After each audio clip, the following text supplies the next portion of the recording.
Malam teman-teman semuanya, apa kabar? Aku harap kalian sehat-sehat semua ya. Di tengah situasi yang tidak menentu, bahkan masih bisa dibilang belum stabil, tapi bersyukur kita masih bisa berjumpa untuk sedikit menstabilkan lah. Dengan kita berdiskusi, ngobrol bareng ya. Ya, kita sudah memasuki bulan baru, bulan September, sudah masuk ber gitu ya. Bukan hanya tandanya kita masuk di cuaca yang dingin karena dingin gitu ya. Tapi juga menyambut Natal. Nah, tentunya kita nggak terburu-buru untuk mendiskusikan Natal karena masih cukup jauh. Beberapa gereja juga belum membentuk panitia Natal gitu ya. Jadi jangan terburu-buru untuk ngebahas Natal. Ya, kita bulan ini ngomongin teknologi terlebih dahulu ya. Coba deh beberapa kita coba merenung sedikit gitu ya. Berapa banyak waktu kita habiskan di layar kaca, apalagi dengan situasi seperti ini. Aku yakin lebih dari 7 jam mungkin ya, atau 10 jam dalam sehari. Entah itu untuk hal positif maupun negatif, yang jelas kita cukup banyak waktu kita di layar kaca ya. Nah, pertanyaannya adalah bagaimana kita bisa merasakan kehadiran Tuhan gitu kan di layar kaca kita. Itu yang kita diskusikan. Jadi bertahanlah sampai akhir untuk kita bisa berdiskusi bersama sehingga kita bisa memanfaatkan layar kaca kita untuk berjumpa dengan Tuhan. Sesuai topik kita malam hari ini, God in my screen. Ya, stay tune sampai akhir. Oke, mantap. Oke ya, teman-teman, sebelum kita mulai berdiskusi dan kita buka di dalam doa, langkah lebih baiknya teman-teman memperkenalkan diri dulu ya, dari Yus, Mbak Santi, terus Im terakhir. Silakan. Ya, halo semuanya, namaku Yus. Aku sekarang berdomisili di Solo dan aku berpelayan di Buddha. Terima kasih.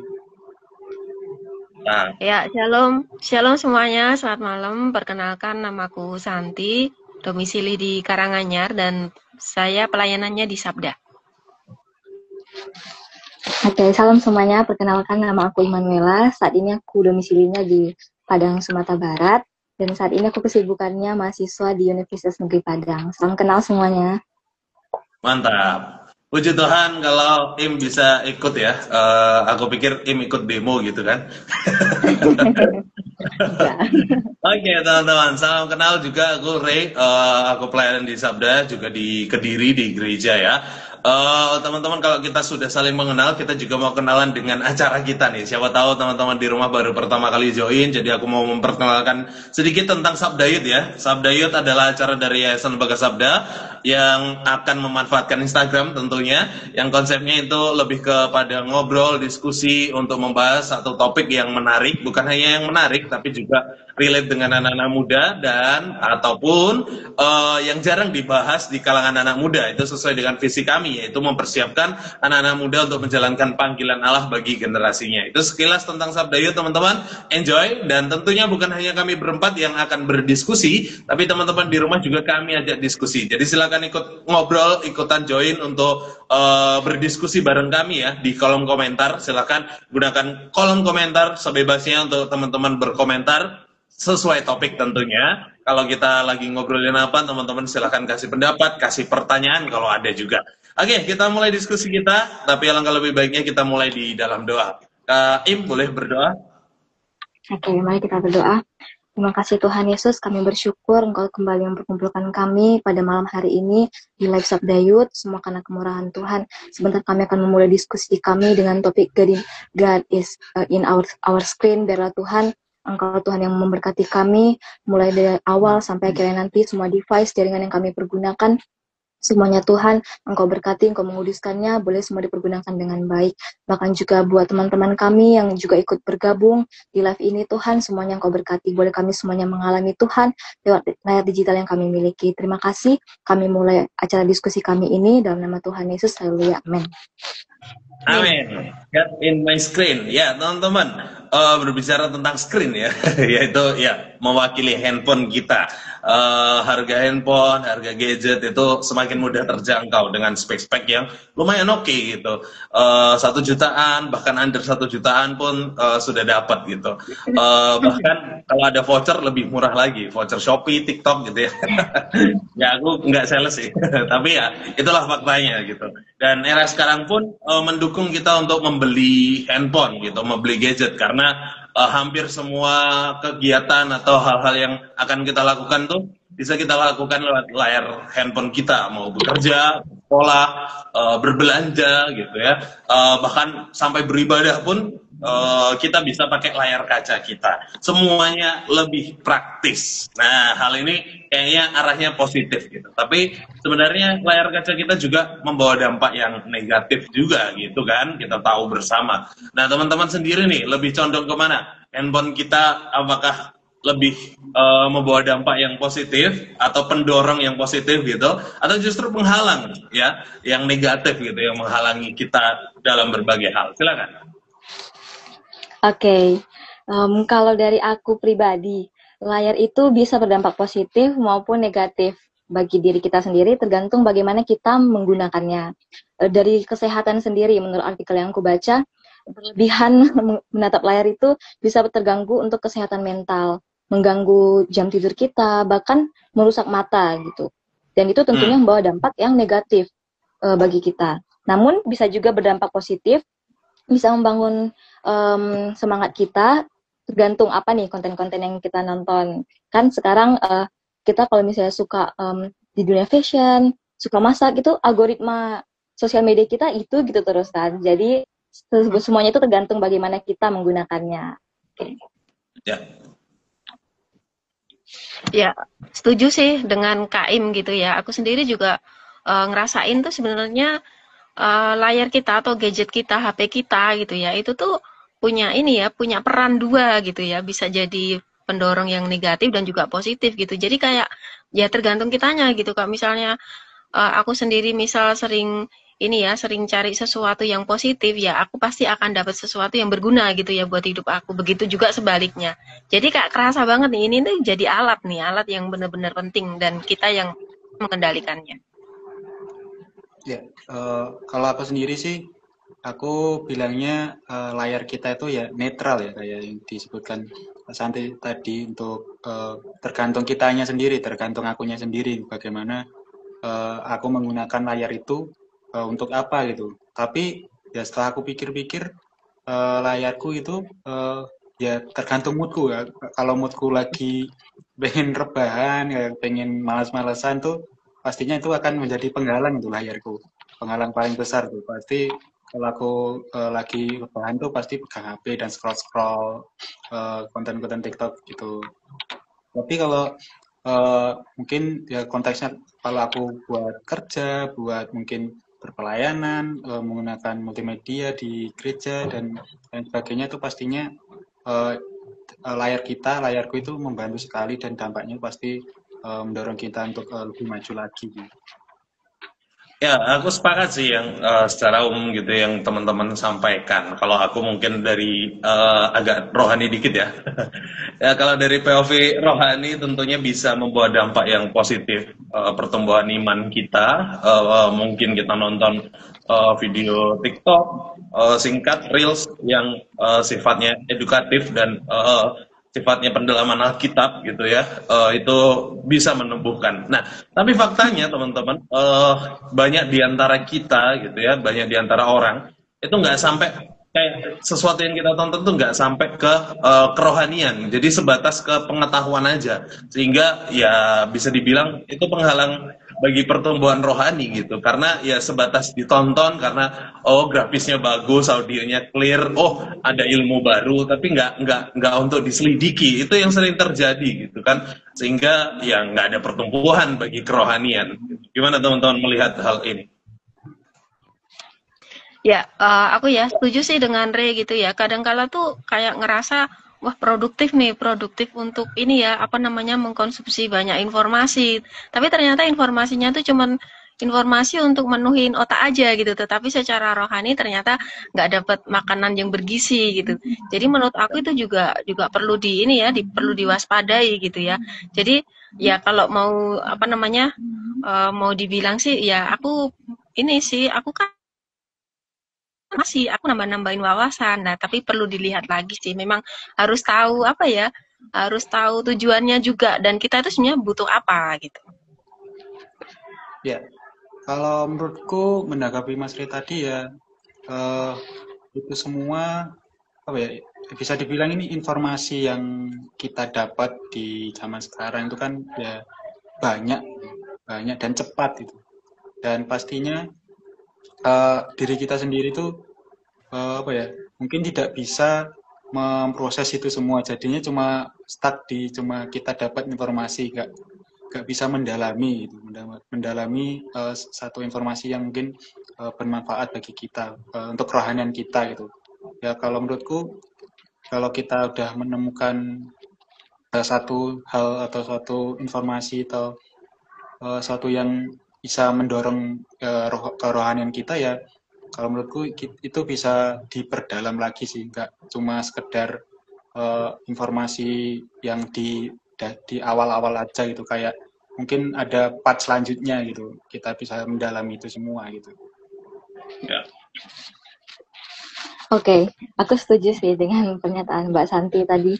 Kita itu orang-orang yang kepo gitu. Kalau kita ngelihat satu konten nih, apalagi di TikTok gitu ya, kan itu biasanya ada lanjut-lanjutannya partnya gitu. Kita pengen tahu karena kita kepo gitu. Sebenarnya itu kadang berita itu pun tidak ada bobotnya seperti itu.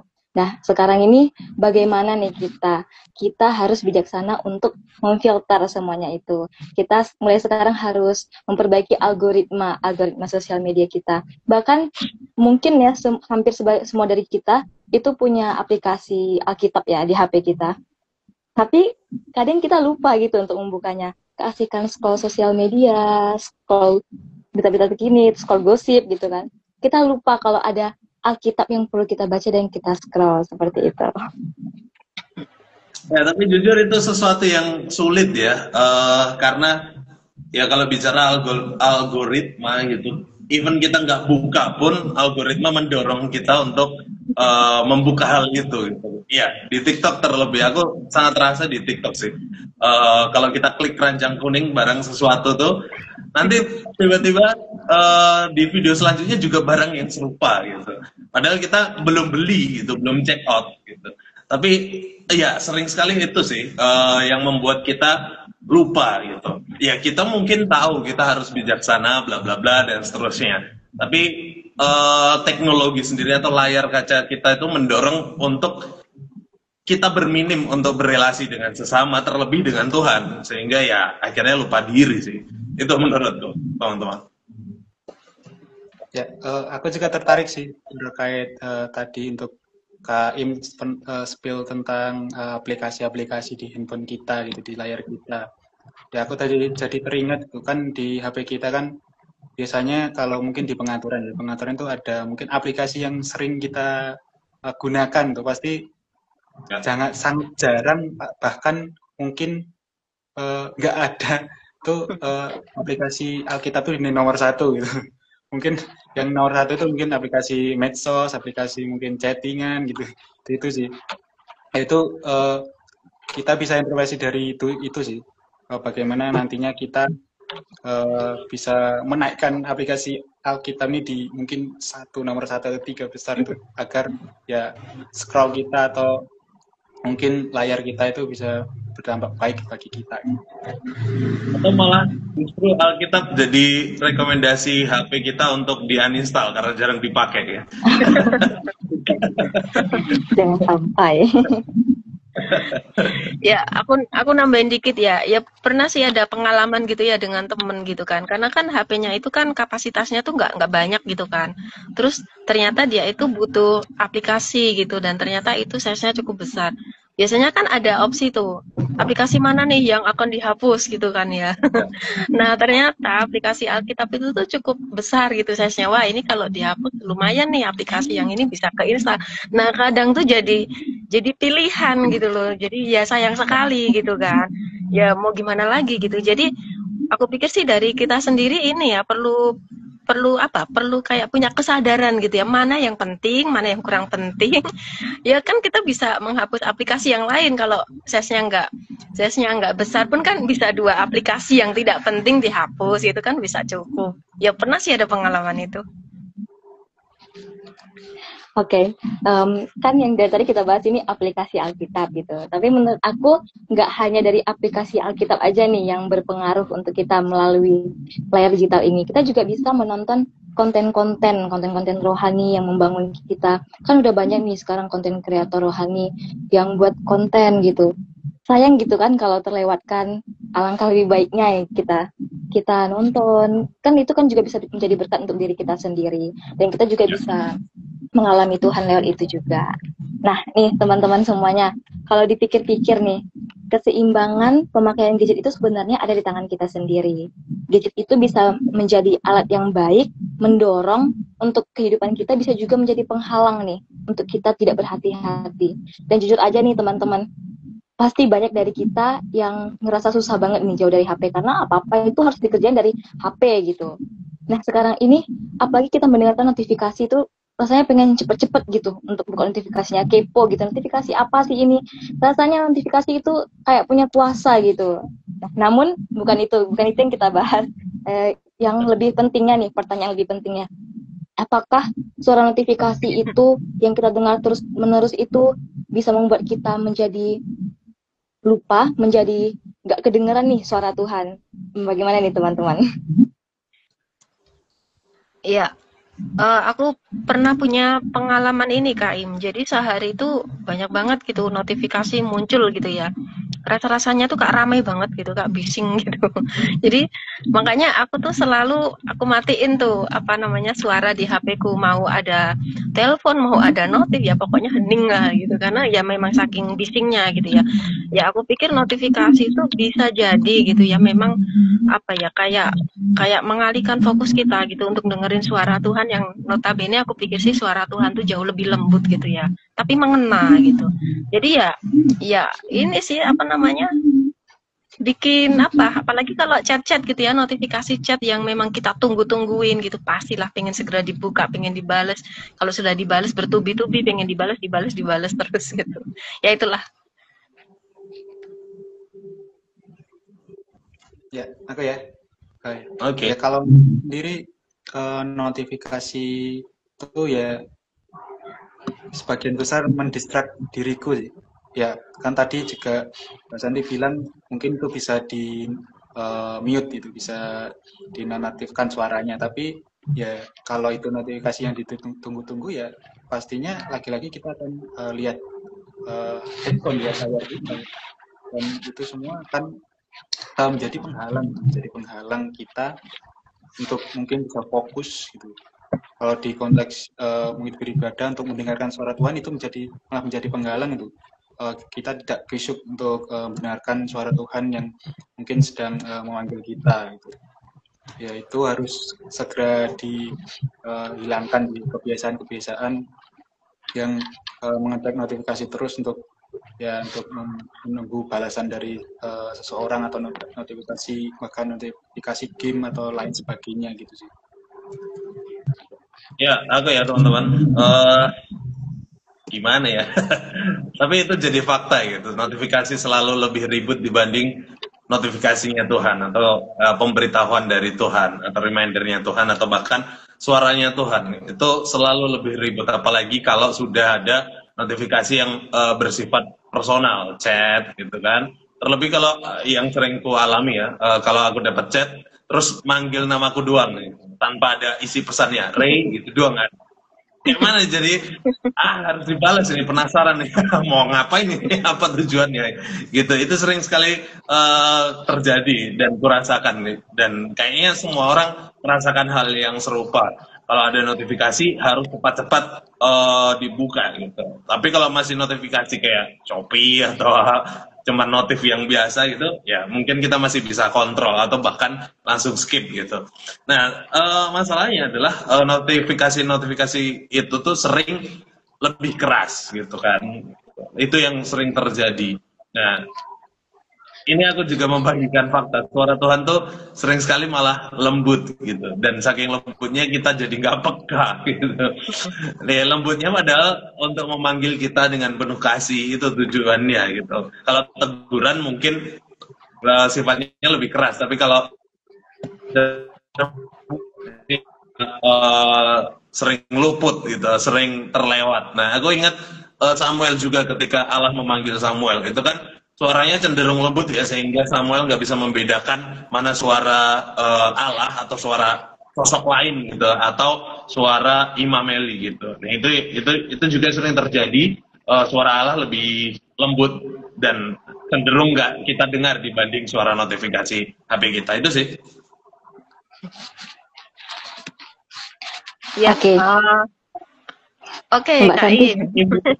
Mbak Santi. Ya, aku ini ya, apa namanya, tadi pernyataan Andre cukup menggelitik gitu ya. Suara apa notifikasi itu bising, terus juga suara Tuhan itu lembut gitu. Tapi anehnya itu kayak seolah-olah tuh notifikasi itu punya ini ya, punya apa namanya kekuatan untuk mendesak gitu, mendesak kita untuk membuka. Padahal ya kalau dipikir-pikir ya cuman kayak info aja nongol gitu. Tapi entah kenapa gitu kayak urgensinya itu lebih tinggi gitu dibanding kalau kita itu beneran mau punya sikap hati atau niat untuk berdoa dengan kusyuk, atau kita mau baca apa namanya baca Alkitab lewat HP gitu, kayak urgensinya itu beda entah kenapa gitu. Aku juga kadang ngerasa ada apa ini gitu ya. Terus ini juga ada komentar kan dari teman kita ya, ada Christian Eka gitu. Kalau notifikasi ayat atau renungan harian gimana tuh gitu. Nah ini ya kadang-kala memang ini ya ada orang yang memang apa namanya dengan sengaja gitu ya untuk setting gitu ya pagi hari gitu baca renungan ini, atau mungkin aku sendiri pernah sih aku kasih timer gitu ya, kasih alarm, pagi pukul 4:30 gitu ya baca firman Tuhan gitu ya. Ya itu sehari, 2 hari, 3 hari oke lah ya gitu ya, masih disiplin gitu. Tapi setelah itu tuh kayak urgensinya tuh kayak menurun gitu. Jadi ya aku lagi-lagi pikirkan ya berarti kan kita itu perlu belajar masalah prioritas, masalah perhatian kita itu tuh sebenarnya ditujukan kemana gitu. Itu yang mungkin apa namanya aku bisa tangkap sih dari sini gitu. Oke, aku setuju nih dengan Mbak Santi. Iya, aku setuju dengan Mbak Santi. Karena notifikasi AP ini benar-benar mendistract kita ya. Bahkan saat di gereja sekalipun, iya nih kita silent, tapi masih getarnya itu masih ada. Dan itu rasanya pengen kita buka gitu notifikasinya gitu kan, membuat kita distract, nggak fokus gitu. Dan aku juga teringat salah satu kisah di toko di Alkitab itu Maria dan Marta. Dimana waktu itu Yesus itu berkunjung ke rumah Maria dan Marta. Dan di sini terlihat itu kalau Marta itu sibuk banget gitu kan, ngurusin urusan dia lah, sibuk di dapur segala macam. Sementara Maria ini duduk diam di kaki Yesus, mendengarkan perkataan Tuhan Yesus. Dan kalau dipikir-pikir nih, kadang itu kita mirip dengan Marta ini loh. Kita itu selalu sibuk gitu. Kita sibuk dengan hal-hal duniawi, sibuk dengan notifikasi duniawi, dan sampai kita lupa gitu kalau Tuhan itu hadir. Di layar digital kita pun Tuhan itu hadir, tapi kita nggak sadar seperti itu.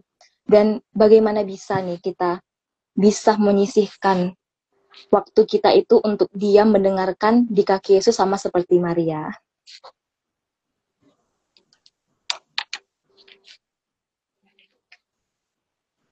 Audionya yuk. Sama lebih keras lagi. Oke. Cek, udah kan? Ya, udah. Oke. Ya, kalau aku sendiri melihat notifikasi yang dari mungkin gadget atau layar kita itu mungkin sebagai noise ya, noise dari dunia ini gitu. Tapi untuk suara Tuhan tuh ya voice yang menenangkan gitu, yang lembut tadi juga sudah dibahas. Kalau ya noise ini kan mungkin secara garis besar ya noise itu kan kayak mengganggu gitu. Dan dampaknya dari mengganggu itu kan bisa ya menjadi kita tidak fokus, tidak karuan lah, kayak tadi yang Kak Im sharingkan tentang Maria dan Marta itu yang akhirnya menjadi ya uring-uringan gitu ya. Itu dampak yang dihasilkan dari noise dari dunia ini. Tapi kalau kita mendengarkan voice dari ya Tuhan, ya kita akan bisa mendapatkan hal yang positif, hal yang baik bagi diri kita, dan itu semua menjadi dampak yang baik gitu, yang baik bahkan bagi mungkin sekitar kita nantinya. Ya, noise kayak suara-suara bisikan gitu ya. Tapi yang teman-teman sampaikan tadi benar sih. Itu terkadang ada di pilihan kita. Tapi ya balik lagi, sering sekali itu membuat, nggak tahu ya Mbak Santi bilang tadi kayak magnet gitu ya, mendorong kita untuk terus gitu, membuka, dan ya itulah kayaknya jadi tugas kita sih, membesarkan noise-nya Tuhan atau voice-nya Tuhan bahkan gitu kan, dibanding suara-suara dunia gitu. Dan di momen sekarang itu mungkin teman-teman punya cara bagaimana cara membesarkan voice-nya Tuhan gitu kan, karena ya seperti yang aku bilang tadi, memang cenderung voice-nya Tuhan tuh lembut, memanggil gitu kan. Ya, adakah mungkin teman-teman tips untuk membesarkan volume Tuhan dibanding HP kita? Silakan. Oke, kalau dari aku pribadi nih, cara untuk langkah-langkah untuk memperbesar voice-nya Tuhan itu dimulai sejak kita bangun tidur nih. Kita mulai bangun tidur dengan firman. Kan kita kan bangun tidur dengan notifikasi, cek notifikasi dulu, seperti itu. Nah, bagaimana langkah praktisnya itu kita memulai dengan firman Tuhan. Jadi kita membaca firman dulu, baru kita mulai beraktivitas. Kita bisa scroll sosmed, ataupun kita bisa menggunakan HP kita ini sebagai alarm gitu. Tentunya harus konsisten ya. Kita semuanya mulai hari ini bertekad untuk konsisten seperti itu. Dan kita juga harus melatih telinga kita, pendengaran kita untuk lebih dengar-dengaran lagi. Karena suara Tuhan itu seperti yang tadi sudah dikatakan itu sangat lembut seperti itu kan. Kita melatih pendengaran kita untuk kita bisa mendengar suara Tuhan. Karena suara Tuhan itu lembut membawa ketenangan. Jadi kita harus bisa belajar nih membedakan mana noise yang dari dunia, mana voice yang dari Tuhan. Ya, kalau ini yang bisa kita lakukan gitu ya supaya suara Tuhan tuh jauh lebih terdengar ya. Aku pikir kita perlu kesengajaan gitu ya, sengaja untuk mau mendengar, terus sengaja juga untuk mau melakukan gitu ya, supaya apa yang kita inginkan suara Tuhan tuh lebih besar, lebih bisa terdengar gitu tuh ya dapat gitu ya. Aku jadi ingat ada di ini ya, di 1 Raja-Raja 19 ayat 12 gitu. Lagi-lagi diingatkan, di situ dikatakan, dan sesudah gempa datanglah api, tetapi tidak ada Tuhan dalam api itu. Dan sesudah api itu datanglah bunyi angin sepoi-sepoi basah. Dan kalau kita baca konteksnya ya di satu pasal ini tuh, yaitu Tuhan itu datang tuh bukan dalam gempa, dalam yang pokoknya sesuatu yang meledak-ledak gitu ya, tetapi ternyata dalam angin sepoi-sepoi gitu, yang mungkin orang aja mungkin kalau nggak dengan sengaja gitu mungkin nggak akan ngerti gitu, nggak akan ngerasa gitu. Ya menurut aku itu sih ya, dengan sengaja mau dengar, dengan sengaja mau baca firman, dengan sengaja mau berdoa gitu ya. Dariku, kalau menurutku sih secara praktis ya pastinya gunakan HP kita, layar kita itu dengan mungkin sesuatu yang bermanfaat. Contohnya kayak teman kita tadi, Kak Christian itu kan tadi notif renungan, notif dari renungan ayat itu menjadi satu langkah kecil mungkin ya, mengaktifkan notif itu gitu, untuk agar kita ya bisa menggunakan layar kita menjadi sesuatu yang positif, bukan scroll TikTok lagi, tapi nantinya kita akan scroll Alkitab itu di handphone kita itu memanfaatkan waktu kita di layar tuh bisa bermanfaat. Nah ini aku jadi timbul pertanyaan sih teman-teman, soal waktu layar atau mungkin biasa disebut screen time gitu. Dan aku pernah baca nih di satu artikel tuh, anak muda zaman sekarang screen time-nya itu bisa 5 sampai 7 jam itu per hari, bahkan lebih dari 7 jam itu mungkin ya.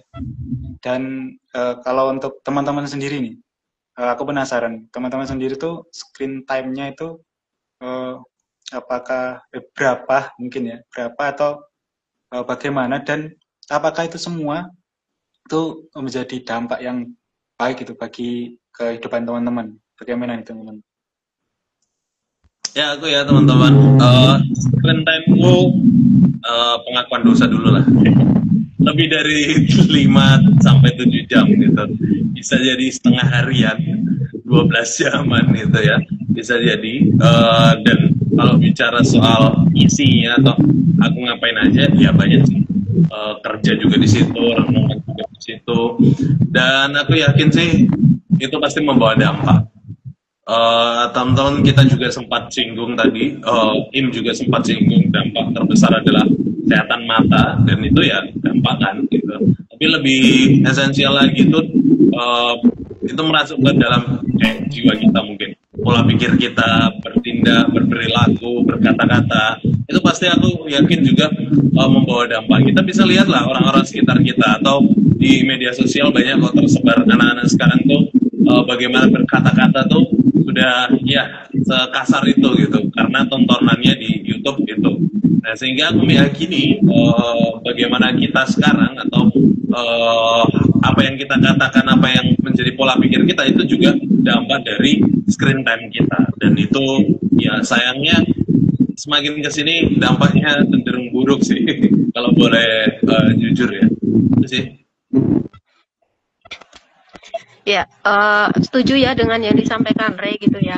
Aku sendiri juga ngerasa screen time-ku cukup banyak gitu, apalagi kalau hari-hari aktif ya. Karena kebanyakan memang kalau urusan pekerjaan juga pasti juga pakai ini ya, pakai HP gitu ya. Belum lagi nanti urusan yang lainnya gitu ya. Pasti cukup banyak lah. Cuman yang agak bedain tuh kalau pas weekend gitu ya. Jadi ya buka buka medsos gitu ya, bikin-bikin konten gitu ya yang baik gitu, yang berguna. Terus juga aku dengan sengaja sih untuk aku kasih input ke diriku sendiri untuk nambah wawasan. Memang nggak nggak melulu tentang hal rohani, tapi aku pikir seimbang gitu ya. Apalagi kalau akhir-akhir ini ya Indonesia sedang gonjang-ganjing gitu ya, ya beritanya juga paling nggak ngikutin gitu ya, karena ya di satu sisi juga perlu tahu gitu ya, perlu care gitu apa yang sedang terjadi gitu. Jadi ya aku pikir screen time-ku cukup banyak tapi di satu sisi ya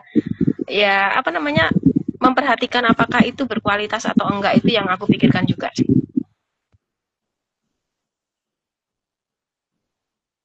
Ya, Ya, kalau ya silakan Yul. ya kalau aku sendiri screen time pastinya lebih dari itu yang aku sebut tadi ya, 7 jam tadi ya. Kan screen time tuh bisa kita di screen mana aja gitu, kayak di screen laptop atau mungkin di tablet dan lain sebagainya. Time itu semua pastinya bagi diriku sendiri ada dampak yang positif, ada dampak yang pasti negatif atau ya cuma buang-buang waktu aja gitu. Dan ya paling seringnya aku terkena dampak yang negatif itu, yang buang-buang waktu gitu. Apalagi yang sering aku rasakan tuh ya kayak tadi kan Mbak Santi, untuk waktu weekend kan ya digunakan untuk melihat-lihat atau membaca-baca artikel dan lain sebagainya. Ya, untuk aku sendiri ya kan aku di gereja juga pelayanan multimedia gitu. Tapi saat aku buat PPT itu biasanya saat aku akan buatnya 5 menit terus aku istirahat, aku scroll itu kan bisa menjadi dampak yang buruk gitu bagi pelayananku, dan itu semua harus dihilangkan gitu. Tapi ya untuk dampak yang baiknya, untuk dampak yang positifnya pastinya dengan menggunakan screen time-ku untuk ya hal yang bermanfaat, kayak tadi sempat dibilang untuk melihat konten-konten yang baik, konten-konten rohani tentang rohani yang bagus, itu pastinya bagi diriku bisa menjadi dampak yang bagus.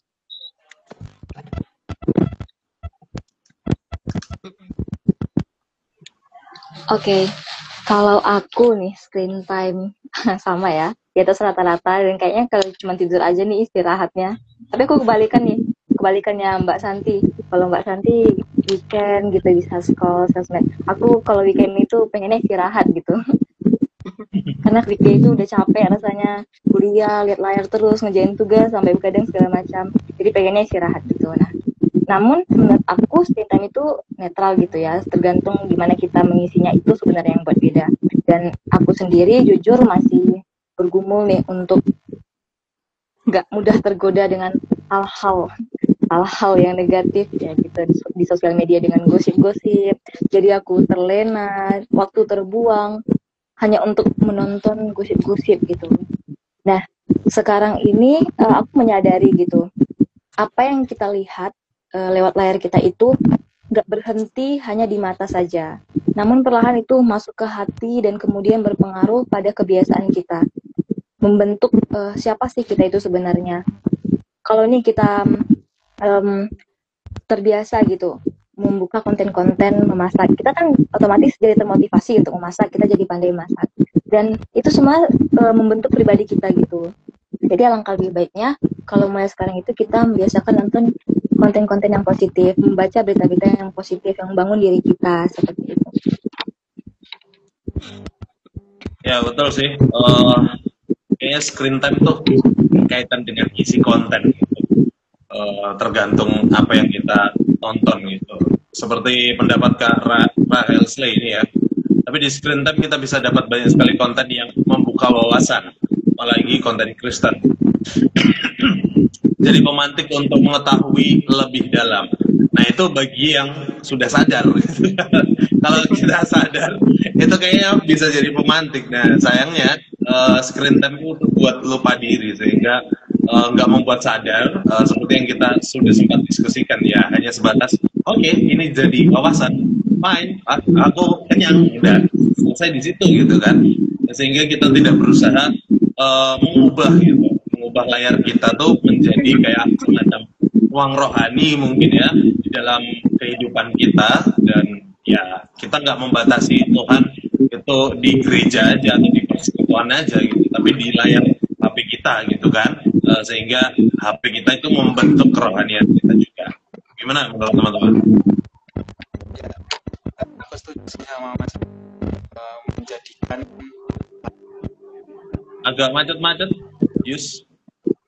tes. Nggak kedengeran ya suaranya, Yus. Ya, agak macet-macet. Mungkin Cek. bisa tambah apa headset kalau ada.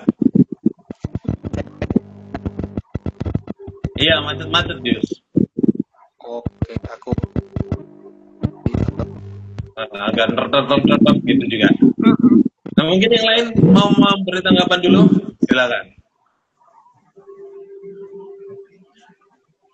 Ya, ini ya, aku pikir juga apa namanya screen time itu tuh ya antara bisa, maksudnya gini, kualitasnya tuh diukur dari seberapa banyak jamnya atau enggaknya gitu tuh, iya oke lah gitu ya. Tapi di satu sisi ya aku pikir apakah ketika kita itu ada di depan layar gitu ya, apakah kita itu apa namanya punya tujuan yang jelas gitu, yang kita apa namanya yang kita konsumsi, yang kita nikmati itu apakah sesuatu yang memang berkualitas gitu untuk hidup kita gitu. Kalau memang itu hal yang memang untuk membangun kerohanian ya aku pikir itu sangat penting gitu ya. Untuk membangun wawasan, menambah wawasan juga penting gitu ya. Jadi ya mau diomongin screen time gitu orang cuman paling ini ya, kebanyakan cuman oh iya kamu lama banget nih ini apa liatin layar gitu. Tapi ya aku pikir di satu sisi perlu refleksi lah. Aku sebenarnya dapat sesuatu nggak sih dari screen time ini? Gitu. Oke, aku juga sadar ya kalau dengan screen time ini kita juga bisa menyadari gitu. Kalau di sana juga ada ruangnya Tuhan di mana dapat membentuk kita setiap hari. Karena kan kita lihat HP pasti setiap hari kan, lihat screen pasti setiap hari gitu. Nah, bagaimana nih kita mengisi ruang itu menjadi ruang rohani yang baru. Nah, kalau dari aku itu dimulai dari wallpaper. wallpaper itu kan bisa nih kita setting gitu kan, jadi ayat firman Tuhan. Jadi bukan hanya sekedar kita kita slide gitu untuk masukin password, bukan gitu. Tapi kita jadi teringat gitu loh terus dengan quotes, dengan ayat firman Tuhan yang ada di wallpaper kita, dengan reminder-reminder lainnya gitu. Itu bisa kita lakukan untuk membangun ruang rohani yang baru. Nah, kalau teman-teman nih gimana nih memanfaat layarnya untuk membangun ruang rohani? Gimana suaraku? Coba dulu, Yus. Asal banter. Ya, kalau aku sendiri memanfaatkan kita bisa menjadi agak rohani itu biasa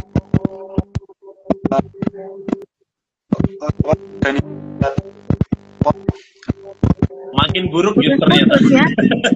Mungkin ganti jaringan Yus. Ya kayaknya makin buruk, makin putus-putus. Iya. Iya.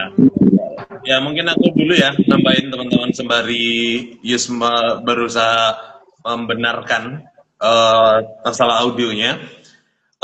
Berbicara tentang ruang rohani memang, tapi menarik sih tadi yang mulai dari wallpaper itu kayak jadi reminder yang bagus gitu ya. Wallpaperku sendiri kayaknya pemandangan aja, dan mungkin aku yakin banyak di antara kita wallpapernya tuh bukan ayat rohani atau Alkitab atau apa gitu ya, tapi fotonya sendiri gitu. Itu sering terjadi. Nah, selain itu menjadikan ruang rohani itu kayaknya pasang alarm lah. Tadi Mbak Santi juga sempat mempraktekkannya, itu punya pengalaman seperti itu, tapi itu jadi penolong yang baik. Dan ya di Alkitab Sabda kayaknya bisa untuk atur notifikasi juga untuk kita membuka renungan, dan ya kita bisa manfaatkan banyak lah, Google Calendar termasuk kan, itu juga kita bisa manfaatkan untuk membuat HP kita secara konsisten tuh jadi ruang rohani yang baik. Itu sih. Ya, aku nambahin dikit ya. Ya, aku pikir kalau pas kita itu baca firman atau kita mendengarkan khotbah gitu ya, itu kan pasti ada ayat-ayat firman Tuhan gitu yang memberkati kita. Nggak ada salahnya juga itu di kita jadiin update status, atau bisa juga kita kita bikin konten gitu ya, share aku belajar apa dari ayat ini gitu. Bisa juga kalau pas kita update status tuh ya, manfaatkan lagu-lagu rohani yang memang itu dari firman Tuhan yang menguatkan. Nah, itu aku pikir juga bisa, nggak cuman kita kita melatih untuk menjadikan layar kita itu ruang rohani, tapi di satu sisi kita juga berharap ya orang lain juga diberkati gitu dengan apa yang kita taruh di medsos ataupun di WA kita ataupun yang lainnya. Iya. Yus, apakah sudah bisa? Coba Yus. Gimana teman-teman? Masih belum? Gimana? Coba ngomong dulu. Aku masih menanggapi yang tadi sih, untuk yang ruang rohani, bagaimana layar kita bisa menjadi ruang rohani untuk kita gitu. Ya aku salah satu cara itu ya mengikuti komunitas online gitu, di mungkin di grup-grup online kan sekarang udah banyak komunitas rohani yang online tuh banyak sekali, dan di bahasan-bahasanya pastinya itu bisa mendukung, bisa membangun, akan mendorong rohani kita bisa lebih maju lagi dengan ikut komunitas-komunitas online tuh. Dan itu semua ya secara tidak langsung bisa menjadikan layar kita ya ruang rohani itu yang aktif untuk kita, pertumbuhan rohani kita. Itu sih. Thank you. Ya, oke, better nih suaranya. Ya, setuju ya dengan Yus gitu ya. Jadi bahkan kita juga bisa ada komunitas gitu ya dengan gadget kita juga gitu. Jadi ya aku pikir tadi ide dari teman-teman cukup menarik ya terkait ruang rohani. Ini tuh jadi bukti gitu ya kalau kita sebenarnya nggak bisa terlepas gitu dari HP kita. Jadi ya mau gimana lagi gitu ya. Kita juga udah hidup di era digital, terus kita juga nggak bisa gitu ya kalau kita bilang ke orang lain gitu ya, atau ke diri sendiri bahkan, weh jangan pegang HP weh. Kayaknya nggak akan bisa gitu ya, karena kan ya pekerjaan, aktivitas, bahkan bisa jadi persekutuan kita pun ada yang dilakukan secara online gitu ya. Jadi ya memang ini udah jadi bagian dalam hidup kita gitu. Ya cuman aku juga tergelitik sih karena kita kan juga orang percaya nih. Kita tahu kan ya kalau Tuhan itu maha hadir gitu. Bahkan di setiap aspek hidup kita pun Tuhan ada gitu. Karena kita malam ini tuh ngomongin masalah layar nih, screen ya, ngomongin masalah gadget, HP dan sejenisnya gitu. Teman-teman setuju nggak kalau Tuhan itu pun juga hadir gitu di layar kita? Gimana menurut teman-teman? Ya, aku setuju sih. Tuhan tuh hadir di layar kita itu. Tuhan maha hadir di segala lini, segala masa, bahkan di layar kita itu sendiri. Dan bisa dibilang kalau aku nyebutnya itu bagaimana nantinya kita meresponi itu, yang Tuhan yang telah hadir di layar kita, bagaimana kita meresponi itu, dan bagaimana kita nantinya ya bisa dibilang menguduskan layar kita gitu. Ya, salah satunya ya tadi bagaimana kita memanfaatkan layar kita itu untuk suatu hal yang baik gitu. Kayak tadi sudah saran dari teman-teman, tips dari teman-teman, kan layar ya kemuliaan nama Tuhan gitu. Dan itu pastinya akan bisa ke layar kita gitu. Untuk bahkan untuk orang lain atau mungkin suatu yang tidak kita ketahui nantinya. Itu sih. Oke, agak macet-macet lagi. Oke, dari ya teman-teman. Sebetulnya berbicara tentang kehadiran Tuhan ini, aku sangat yakin Tuhan itu bisa hadir di mana saja dan kapan saja, termasuk di layar kaca kita. Nah, makanya kita sering sekali melihat konten tuh sering tergerak, entah itu konten yang sedih atau bahagia, kita kayak merasa disadarkan maybe. Nah, itu juga bentuk, salah satu bentuk nyata lah kehadiran Tuhan. Tuhan untuk menyentuh kita, Tuhan menegur kita, Tuhan memberitahu kita. Nah, jadi berbicara tentang kehadiran Tuhan ya, aku yakin gitu, Tuhan bisa hadir di dalam HP kita. Nah, tinggal kesadaran kita dan juga niat kita. Apakah kita mau HP kita ini dalam tanda petik dimasuki Tuhan, atau dalam tanda petik ya, dimasuki Tuhan atau enggak, atau kita membiarkan HP kita untuk hanya entertain dan kesenangan kita. Itu sih. Aku setuju nih dengan pernyataan kalau Tuhan itu maha hadir. Tuhan itu bisa hadir di mana saja tanpa ada batasnya, nggak terbatas. Bahkan di layar digital, layar HP kita sekalipun, Tuhan itu bisa hadir. Dan suaranya itu bisa kita dengar, walaupun lembut itu bisa kita dengar, seperti itu. Dan aku pribadi juga merasa tertantang gitu. Bagaimana aku menjadikan HP-ku ini, layarku ini menjadi altar digital. Kan ya, sekarang altar digital gitu. Dan bagaimana aku juga bisa mengalami perjumpaan dengan Tuhan lewat layar digital ini. Kalau dari aku sendiri itu mungkin ya, kita kan pasti pernah mengalami banyak kuasa Tuhan, firman Tuhan yang membangun gitu. Bisa juga untuk kita itu sharing kesaksian kita gitu loh. Kadang kan kalau kita sharing story gitu, ada teman kita yang relate gitu, terus dia replay. Dan aku rasa juga pasti banyak teman-teman di luar sana, khususnya anak-anak muda, mereka itu butuh gitu, butuh teman untuk cerita, mereka butuh pertolongan, mereka support gitu. Dan aku pikir lewat masih mereka, dan lewat itu pun kita bisa menjadi berkat. Dan aku juga dengan firman Tuhan, dimana kalau dikatakan itu di Pemazmur, firman itu menjadi pelita bagi kakiku dan terang bagi jalanku. Dan aku juga merindukan biarlah juga menjadi terang untuk layarku. Seperti itu. Haleluya. Ya, aku juga setuju dengan teman-teman. Aku setuju dengan pernyataannya tadi ya, bahwa Tuhan itu maha hadir di setiap aspek hidup kita, termasuk di layar kita. Jadi ya, tadi sempat aku pikir-pikir sih, kalau Tuhan maha hadir di layar kita, ya berarti kan aku sendiri secara pribadi juga harus kayak gimana layarku ini supaya bisa layak gitu ya untuk Tuhan tuh ada di sana gitu. Jadi nggak mungkin kan kalau kayak orang mendua hati gitu ya. Jadi kayak kesannya separuh untuk hal-hal yang kudus, separuh untuk hal-hal yang tidak kudus kan nggak mungkin gitu ya.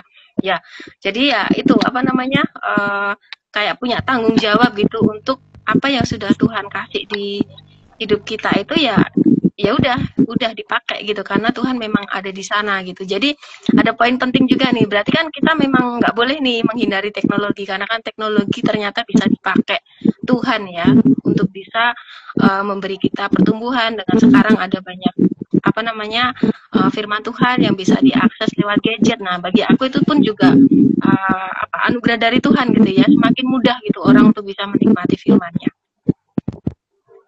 Ya betul, sebetulnya ini kayak jadi privilege lah untuk kita bisa baca firman lewat handphone, bisa bersekutu lewat handphone, bahkan yang teman-teman singgung tadi bangun komunitas juga lewat handphone. Jadi perlu langkah nyata sih dari kita. Aku tadi tiba-tiba terpikir aja gitu, pernah gak sih kita bawa HP kita dan serahkan HP kita untuk Tuhan gitu.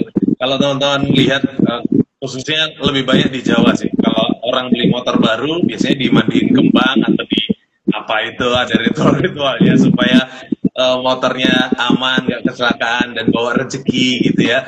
Dan juga mungkin kalau bis-bis baru biasanya karena aku suka bis jadi lebih nonton bis dan kalau bis baru juga melakukan hal yang sama. Nah, kita pernah nggak coba gitu ya?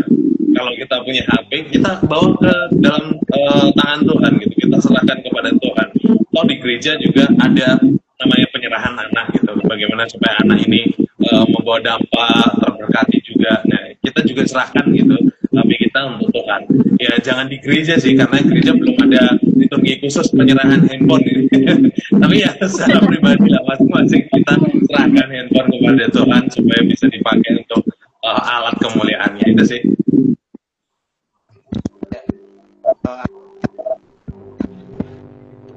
Macet lagi. Macet Yus. Aduh. Dengar pas kamu bilang aduh gitu dengar. Kalau dekat mungkin dengar. Oke. Ini cek. Coba sambil tutupi sedikit bawah HP-nya gitu. Siapa tahu. Nah, gini. Ya. Nah, oh macet lagi.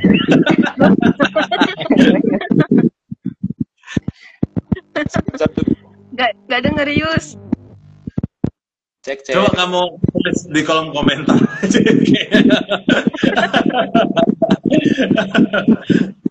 Itu jadi langkah terakhir. Yang lain dulu ya, yang lain dulu aja. Oke, aku ya. Aku pernah punya pengalaman itu, Re. Udah lama banget, tapi bukan di HP. Bukan HP, tapi dulu itu kan, aku sebenarnya kan pengen punya laptop kan. Ya, nabung gitu kan. Akhirnya tuh bisa beli laptop gitu. Seneng banget aku. Terus, iya, aku tuh sebelumnya tuh aku nggak pernah kepikir gitu ya. Cuman karena aku saking senengnya, terus aku tuh bikin, apa namanya, satu halaman di Word gitu ya. Terus aku tuh kasih aku kalau nggak salah ingat ya, laptop ini akan kugunakan untuk 1, 2. Jadi aku kasih gitu kan. Bahkan sampai sekarang itu masih aku save loh itu filenya itu. Jadi sampai itu kayaknya usianya berarti udah laptop lama sih, udah mungkin 9 tahunan kali ya. Puji Tuhan sampai sekarang laptopnya aman. Bukan karena itu kali ya, tapi pernah lakuin itu. Terus jadi pengingat.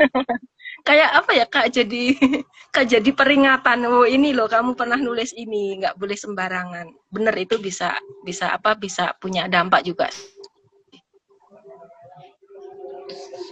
Ya, oh ya, silakan nih. Oke, kalau dari aku lebih konsisten aja sih. Kita harus mulai konsisten. Tapi kita terlebih dahulu harus bersih-bersihin nih HP kita. Apa saja yang dirasa nggak berguna gitu, baik itu aplikasi, bahkan kalau kita ada follow-follow di sosial media yang ngerasa nggak terlalu berguna, akun-akun gosip seperti itu, mulai dibersihin sejak sekarang seperti itu. Dan kita harus konsisten gitu. Kita harus konsisten dengan apa yang mau kita kerjakan. Kita harus bisa menggunakan device kita, layar kita, semuanya dengan semaksimal mungkin. Seperti itu. Ya, aku yang akan jadi orang pertama yang akan bersih-bersih. Karena kayaknya banyak yang gak berguna deh. Masuk followingku ya. Ini ada satu komentar menarik dari teman kita, Kak Nikos. We should optimize technology to spread theology. Ini sangat bagus sekali gitu ya komentarnya, karena kita harus mengoptimalkan teknologi yang which is itu HP kita untuk menyebarkan gitu, semacam menyebarkan teologi, dan untuk belajar juga untuk kita. Jadi bukan hanya menyebarkan tapi memperlengkapi kita juga. Dan tadi juga sempat memberi komentar, God on my screen embedded inside it including our gadget. Betul sekali, bahwa pasti gitu. Ini kayak sebuah keyakinan gitu kan. Dan ini penting banget gitu, karena dengan keyakinan kita bakal terdorong, oh ini ada Tuhan loh di dalam HP ku gitu. Membuat kita lebih bijak untuk menggunakannya dan memanfaatkannya untuk kemuliaan Tuhan. Oke, sudah jam 8, arti kita berpisah, walaupun sayang sekali Yus cukup minim ya, karena audionya error ya, tapi nggak masalah, kiranya setiap obrolan kita itu membawa dampak, membawa berkat untuk kita ya. Dan thank you banyak teman-teman yang sudah join malam hari ini. Thank you Yus, thank you Mas Santi, thank you Idin, dan juga teman-teman di rumah tentunya yang sudah nonton dari awal sampai akhir dan juga sudah ikut berkomentar. Sebelum kita berpisah, aku minta closing statement dulu ya dari teman-teman. Silakan dari Yus dulu, kita tes dulu ya yang pertama, supaya kalau nggak bisa boleh ya lanjut ke berikutnya. Dari Yus, terus Im, Mbak Santi, terus aku terakhir. Silahkan. Cek. Bisa. Langsung aja gasan ya. Jangan tinggalkan teknologi, tapi gunakan teknologi, manfaat teknologi untuk kemuliaan Tuhan. Itu semua. Oke, ya gunakan teknologi untuk kemuliaan Tuhan. Amin. Oke, untuk teman-teman semuanya, aku garis bawahi satu hal, kalau layar itu bisa jadi cerminan dari hati kita dan menentukan siapa kita sebenarnya. Jadi aku mau untuk kita sama-sama punya satu komitmen untuk mulai menguduskan layar kita. Kita mau pergunakan, bahkan persembahkan layar digital ini, semuanya itu untuk kemuliaan nama Tuhan. Dan kita harus belajar mulai bijaksana untuk menggunakan layar digital kita saat ini. Terima kasih. Mbak Santi. Oke, kalau dari aku ini God in my screen. Hal terpenting tuh bukanlah berapa lama kita itu menghabiskan waktu di layar, tapi apakah dengan layar kita itu kita memuliakan Tuhan, kita bertumbuh secara rohani, dan kita menjadi berkat bagi orang lain. Amin. Oke, dari ya teman-teman, bukan seberapa lama kita menggunakan handphone, seberapa lama kita melihat handphone, tapi tontonan apa yang kita lihat. Dan mari kembalikan kita nonton Tuhan, supaya Tuhan penuh di dalam HP kita, dan kita bisa membagikan Tuhan kepada semuanya lewat HP kita juga. Kiranya diskusi kita malam hari ini memberkati teman-teman semuanya, dan thank you. Kita akan jumpa lagi minggu depan ya, dengan topik yang berbeda tentunya. Topik minggu depan kita mau ngebahas tentang Holy Scrolls versus Dumb Scroll. Dumb ya? Kayaknya dumb deh. Nanti aku belajar lagi ya teman-teman. Oke ya, kita tutup diskusi kita dalam doa. Yus, boleh berdoa Yus? Ya, semoga aman. Ya, semoga aman ya. Ya, mari kita berdoa. Tuhan, terima kasih Tuhan. Kami beri hikmat pada kami untuk bisa sharing, bisa ngobrol. Ya, Tuhan, kita telah belajar itu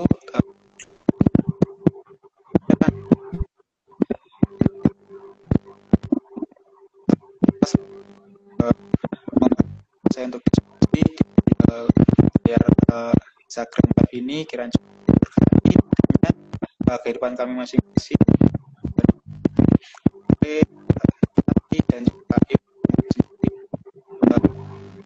Tuhan. Amin. Amin. Amin. Ya, puji Tuhan. Aminnya masih kedengaran ya.